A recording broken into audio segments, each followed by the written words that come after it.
Воздух оглашают крики младенца, и массивная серебристая спина щелкает. Мускулы животного напрягаются, ноздри раздуваются. Затем оно бросается в атаку. Бум! Стекло дребезжит от удара. Люди кричат. Родители растаскивают своих детей. Еще один удар. Сложнее. Укрепленный барьер дрожит. Один удар отделяет нас от катастрофы. Мать сжимает в объятиях своего детеныша, застыв от страха. Горилла отступает для последнего удара. Но тут что-то встает на его пути. День, и в одно мгновение все меняется. Солнце освещало переполненный зоопарк, дети лизали тающее мороженое, родители тасовали карты, а семьи перегибались через ограду, чтобы полюбоваться животными. Затем раздался резкий звук, который прорезал болтовню, заставив обернуться головы. Ребенок в коляске. Его мать, Мария, вздрогнула под тяжестью сотни ступенек. До этого момента Мария едва замечала возвышающееся за ее спиной стекло. Внутри зашевелился массивный серебристо-спинный Кану, бесспорный хозяин вольера, который ненавидел шум. Его темные глаза остановились на Марии. Кану был массивным, около 400 фунтов мышц и костей. Когда он поднял голову, его спина сверкнула серебром в лучах палящего солнца, и его темные глаза мгновенно встретились с глазами Марии. Она замерла. Как вы думаете, что сейчас произойдет? Плач ребенка под ней становился все громче и достиг апогея. Он раздражал всех своими воплями, особенно Кану. Внезапно его грудь начала гневно вздыматься и опускаться, ноздри раздулись, а пальцы сжались в кулаки. Мария почувствовала, как что-то изменилось в воздухе. Она была не единственной. Несколько человек, стоявших вокруг нее, начали с беспокойством наблюдать за гориллой. Кану дернулся раз, затем другой, и его губы дрогнули. Было очевидно, что крики подействовали на него. Толпа это заметила. Некоторые из них сделали осторожный шаг назад, а смотритель зоопарка, стоявший возле информационного табло, немедленно схватился за рацию. Кану был их самой опасной гориллой, и он не хотел рисковать. Но прежде чем он успел сообщить об этом по радио, Кану встал и направился к стеклу. Кану не пошел. Он бросился в атаку. Пригнулся. Земля задрожала, а может, это просто у Марии участился пульс. К сожалению, малыш заплакал еще громче, и Кану в гневе ускорил шаг. Как вы думаете, что сделает эта разъяренная горилла? Остальные гориллы беспокойно заёрзали. Самец помоложе отвернулся. Даже подростки, которые обычно были озорными и непоседливыми, притихли. Кану издал громкое рычание, а малыш все еще плакал. Марии удалось сделать маленький шажок назад, и люди вокруг нее сделали то же самое. Они подоспели как раз вовремя, потому что в этот момент Кану бросился всем своим массивным телом на стекло. Бум! От удара содрогнулось все ограждение. Армированное стекло задрожало, но выдержало, а земля под их ногами завибрировала. Раздались крики. Телефон с грохотом упал на землю, дети заплакали, родители оттащили своих детей назад, а подростки бросились к выходу. Оно. Плач малыша перешел в испуганную икоту, но только на секунду. Затем он закричал еще громче. Его маленькое тельце даже начало трястись. Мария отреагировала плохо. Она так крепко прижала к себе малыша, что он закричал. Ее сердце остановилось, когда она заметила, что ноздри Кану снова раздулись. На этот раз он ударил кулаками по стеклу, но с такой силой, что по зоопарку прокатился еще один громкий взрыв. Мария дрожала от страха, но не могла пошевелиться. Сама. Ее ноги приросли к месту, скованные ужасом. Смотритель зоопарка выкрикивал срочные приказы, но она их не слышала. Все, что она видела, — это ярость Кану, то, как он сверлил взглядом ее и ее ребенка. Третий удар был сильнее, злее, и теперь стекло задрожало еще сильнее. Кану отступил назад, готовясь к новой атаке, а Мария собралась с духом. Она знала, что это может быть конец, что от этого удара стекло разобьется и горилла бросится на нее, но все равно не могла пошевелиться. «Как вы думаете, стекло разобьется?» Толпа затаила дыхание, и многие бросились в рассыпную. Мария все еще была слишком ошеломлена, чтобы пошевелиться. Сердце бешено колотилось у нее в груди, пока она ждала. Но удара так и не последовало, потому что в этот момент что-то остановило Кану. Это был звук, негромкое ворчание. Мария не заметила, как из затененного угла вольера появилась еще одна горилла. Ограда. Теперь на свет появилась вторая фигура. Это была меньше Кану, но тоже выглядела очень строго. Было легко определить, что это женщина.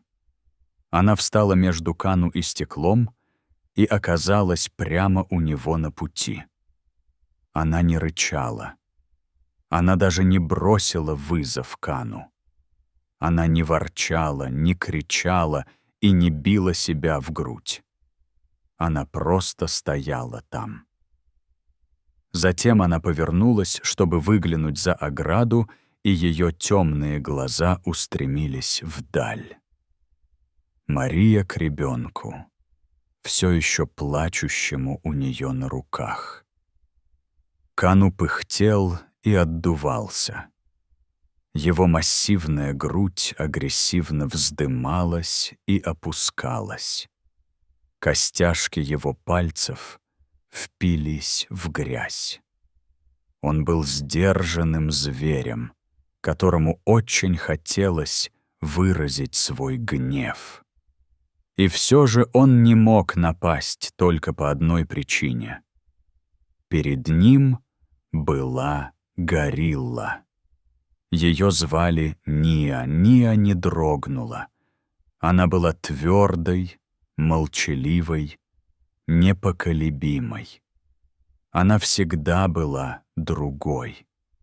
Если Кану была агрессивной и властной, то она была мягче и вдумчивее. А теперь она стала еще мягче, потому что познала утрату так, как не познали другие. Несколько недель назад она баюкала на руках своего собственного младенца, прижимала его к себе и прислушивалась к его тихому дыханию. Она чувствовала тепло его хрупкого тельца, прижатого к ее телу, и играла с ним каждое утро и вечер. А потом в один прекрасный день перестала, потому что он умер. Сторона. Остальные пошли дальше, потому что так было заведено. Даже Кану, несмотря на свой покровительственный характер, проворчал что-то в знак согласия и оставил ее наедине с ее горем. То, что Ния сделала дальше, заставило всю толпу ошеломленно замолчать. Мария не могла отвести взгляд. Что-то должно было произойти. Она чувствовала это. Пальцы Ниа перебирали солому у ее ног, просеивая, ища и разбрасывая грязь. Какое-то мгновение ничего больше не происходило. Протянув руку, она нашла то, что искала, и вытащила это.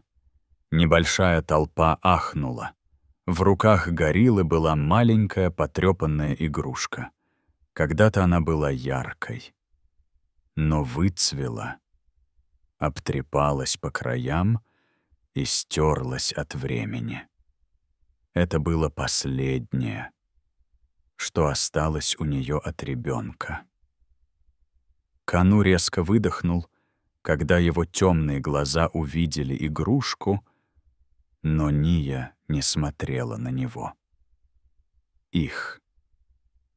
Она подняла игрушку и таким нежным движением, что у Марии по спине пробежали мурашки, подошла ближе к стеклу и плачущему младенцу. Она наклонилась и осторожно положила игрушку прямо на край стакана перед Марией и ее ребенком.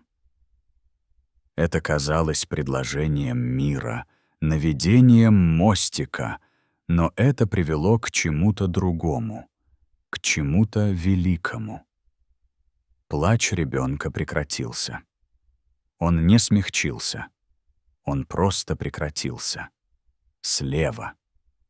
В ту же секунду его влажные красные глаза увидели игрушку, и впервые с тех пор, как начался плач, в зоопарке воцарилась тишина. Мария почувствовала, как напряжение в горле ослабло. Все в зоопарке были в шоке. Они не могли поверить в произошедшую перемену, свидетелями которой они только что стали. Некоторые все еще прижимали к себе своих близких, другие все еще зажимали рты руками от криков, которые так и не успели полностью сформироваться. Отец похлопал свою дочь по плечу, заверяя ее и самого себя, что они в безопасности. Сильвербэк был в нескольких шагах от того, чтобы нанести сокрушительный удар по стеклу. Но затем его остановили. Но не силой, а чем-то более мягким. Простой поступок Нии рассеял бурю в голове Кану и предотвратил катастрофу. Грудь Кану все еще вздымалась, но огонь в его глазах потускнел, а сжатые кулаки разжались. Рука. Мария тоже не могла поверить в то, что только что произошло. Ее малыш перестал плакать, его раскрасневшиеся щечки все еще были влажными от слез, а крошечная грудка равномерно вздымалась и опускалась, но плач прекратился. Слеза скатилась по ее щеке и оказалась по другую сторону стекла. Ния тоже моргнула, прежде чем опустить руку. Ее массивные пальцы сжались, когда она опустила их, а темные глаза задержались на Марии еще на мгновение, прежде чем перевести взгляд на крошечного ребенка у нее на руках, чтобы убедиться, что он в безопасности. Затем она повернулась и исчезла за оградой. И на этом все закончилось. Толпа выдохнула с облегчением и волнением. Мгновение прошло, но рука Марии еще какое-то время оставалась на стекле, ладонь покалывала, как будто она все еще чувствовала Ния по ту сторону. Затем она с тяжелым вздохом опустила ее. Почему? Ну вот, где-то вдалеке щелкнул затвор фотоаппарата, потом еще, и вот тут-то чары рассеялись. Люди ринулись вперед, доставая телефоны, но Мария едва ли обратила на это внимание. Чудовищность того, что только что произошло, придавила ее. Малыш пошевелился у нее на руках и даже чему-то засмеялся. Казалось, он тоже это почувствовал. Это было такое уникальное событие, что история быстро распространилась. Глава. Когда видео попало в интернет, они сразу же стали вирусными. К вечеру они распространились со скоростью лесного пожара. На видео, длившемся всего несколько минут, запечатлено все: хаос, ужас, атака, удары Кану, его массивная фигура, ударяющаяся о стекло с такой силой, что сотрясается земля, паника толпы, а затем Ния. В тот момент, когда она шагнула вперед, в тот момент, когда она вмешалась, в тот момент, когда она положила изношенную игрушку рядом со стеклом, и в тот момент, когда две матери, одна из которых человек, а другая — нет, пожали друг другу руки в молчаливом понимании. Интернет взорвался. Специалисты по поведению животных, приматологи и эксперты приняли участие в обсуждении. Некоторые называют это инстинктом, выработанной за годы пребывания в неволе реакцией, которая является признаком высокого эмоционального интеллекта, но не более того.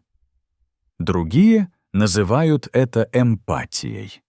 Горилла скорбит о потере собственного ребенка, осознает страдания другой матери, понимает их так, как большинство не поверило бы в их возможность.